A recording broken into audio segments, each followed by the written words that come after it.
Assalamualaikum warahmatullahi wabarakatuh. Rabbi shrah li sadri wa yassir li amri wahlul 'uqdatam min lisani yafqahu qawli.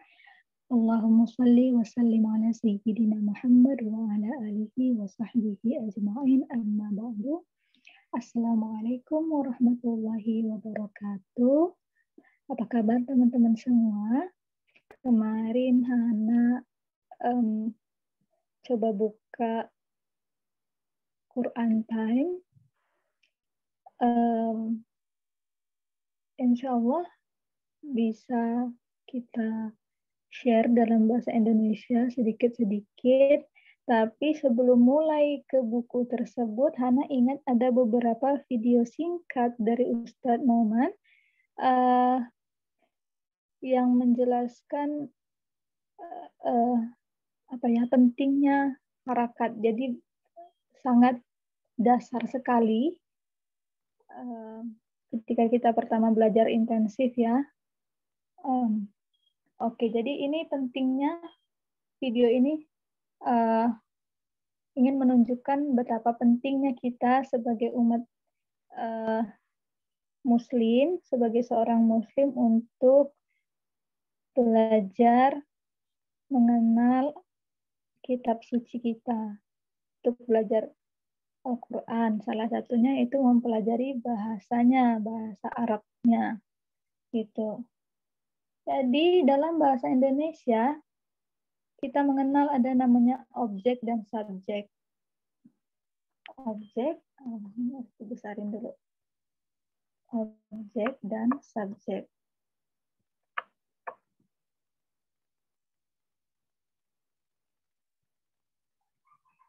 Objek dan subjek. Kalau objek kita anggap aja deh apa ya?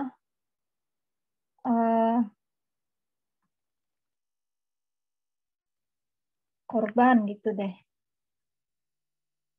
Objek pelaku.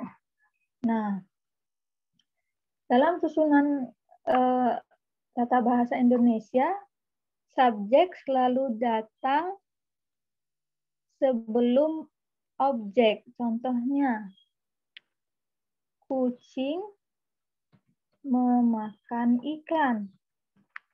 Nah, di sini karena kucing yang disebutin duluan, makanya kucing adalah pelaku atau subjek ya. Pelaku yang memakan ikan. Siapa yang makan ikan? Kucing. Nah, ikan adalah yang dimakan, korbannya. Ya, artinya ikan adalah objeknya. Oke. Korban, bilang korban serem banget sih. Ada nggak ya istilah lain? Contoh yang lain lagi. Ibu menanak nasi. Pelakunya siapa? Ibu. Karena ibu disebutkan duluan. Yang dimasak objeknya nasi. Karena dia disebutkan kemudian. Ya. Kalau seandainya susunannya diganti, jadi kita bikin ikan memakan kucing. Sekarang jadi berbeda kan? Pelakunya sekarang adalah ikan, bukan lagi kucing, karena susunannya sudah diganti. Itu di dalam bahasa Indonesia. Untuk menentukan pelaku dan subjek dan objek itu ditentukan dari urutan kata-kata. Oke. Bahasa Indonesia. Subjek dan objek ditentukan dari susunan katanya. Ya. Susunan kata. Nih. Dalam bahasa Arab, bagaimana cara menentukan subjek dan objeknya? Bahasa Arab menggunakan harokat untuk menentukan subjek dan objek. Subjek dan objek ditentukan oleh harakat. Dalam bahasa Arab, dalam tulisan Arab itu ada yang namanya fathah, ada yang namanya kasrah, ada yang namanya dhammah. Ya. Ada fathah, kasrah, dhammah. Nah, untuk subjek itu dikasih harakat dhammah.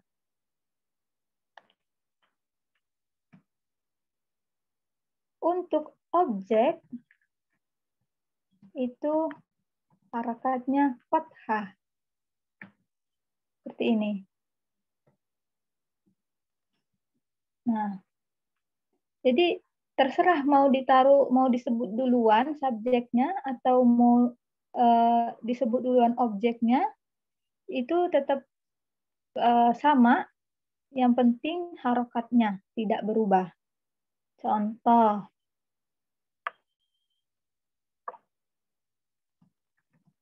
kucing, kucingu, kan dhammah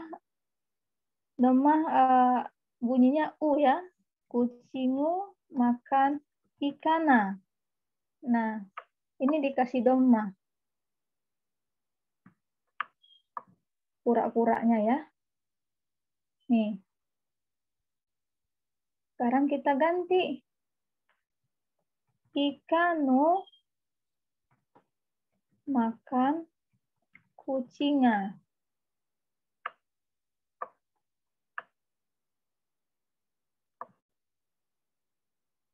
Sekarang urutan kata-katanya berubah, tapi harokatnya tetap di sini. Di kata yang pertama. Oh, sorry. Tapi harokatnya tetap. Ikana makan kucingu. Harokatnya tidak berubah, hanya susunan katanya yang berubah. Dalam bahasa Indonesia, mungkin ini artinya berbeda. Tapi kalau dalam bahasa Arab, artinya tetap sama. Tetap kucing yang makan ikan. Karena apa? Karena ada u, dhammah tadi. Ya, jadi itu perbedaannya. Dalam bahasa Arab, subjek dan objek ditentukan oleh harakat. Ini secara dasarnya saja ya. Di dalam Al-Quran, surat Al-Baqarah ayat 251, ada ayat yang menceritakan tentang pertempuran yang terjadi antara Nabi Dawud alaihissalam dan Jalut. Ya. Jadi kata Allah, wa qatala Dawudu Jaluta. Oke, kita tulis di sini supaya jelas.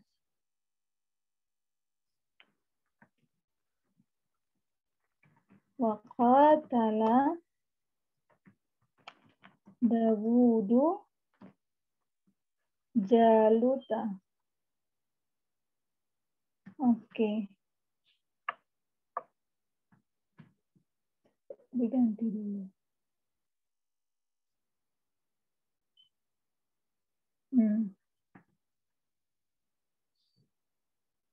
Sekarang qatala artinya di sini apa? Mengalahkan. Oke. Membunuh sih. Iya. Qatala artinya membunuh. Ini ya. Kita udah tahu artinya qatala membunuh. Daud, Nabi Daud. Jalut, ya Jalut. Nama musuhnya Nabi Daud ya. Sekarang berdasarkan yang Hana sebutkan tadi, kalau objek itu objek, kalau subjek atau pelaku itu punya harokatnya dhammah, dikasih harokatnya dhammah. Dan kalau objek atau korbannya dikasih harokatnya fathah. Makanya di sini makanya kita punya waqatala Dawudu, dan Dawud membunuh Jalut. Karena pelakunya siapa? Dawud. Dari mana kita tahu? Dari dari dhammah tadi. Siapa yang jadi korban? Jalut. Nah, sekarang ada mungkin teman-teman yang menghafal Quran atau membaca Al-Quran tanpa sengaja salah membaca. Wa qatala Dawuda Jalutu. Sekarang siapa yang membunuh? Karena harokatnya dhammah, jadi dan Jalut membunuh Dawud. Nah, karena itu sangat penting bagi kita untuk berhati-hati dalam membaca dan benar-benar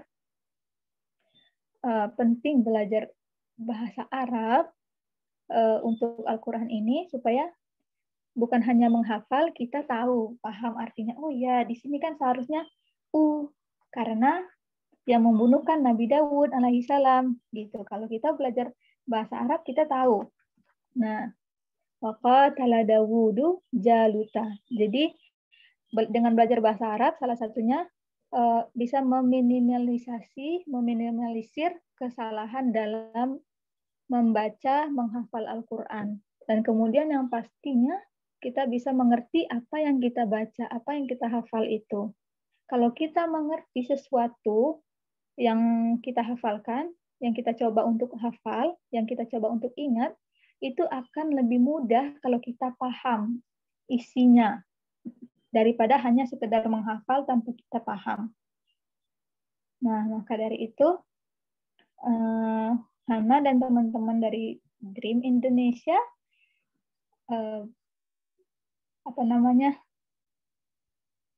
mengajak teman-teman, yuk kita belajar bahasa Arab khususnya untuk Al-Quran supaya kita lebih memahami, lebih kenal dekat dengan kitab Allah, dengan apa yang ditinggalkan oleh Allah dan Rasul-Nya sebagai teman dan pegangan kita di dunia ini untuk senantiasa dalam jalan yang benar dan mencapai kebahagiaan di dunia akhirat.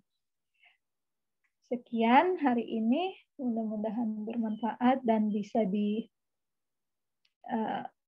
mengerti, karena takutnya tidak bisa menjelaskan dengan baik, tapi mudah-mudahan bisa dimengerti ya. Jazakumullahu khairan. Assalamualaikum warahmatullahi wabarakatuh.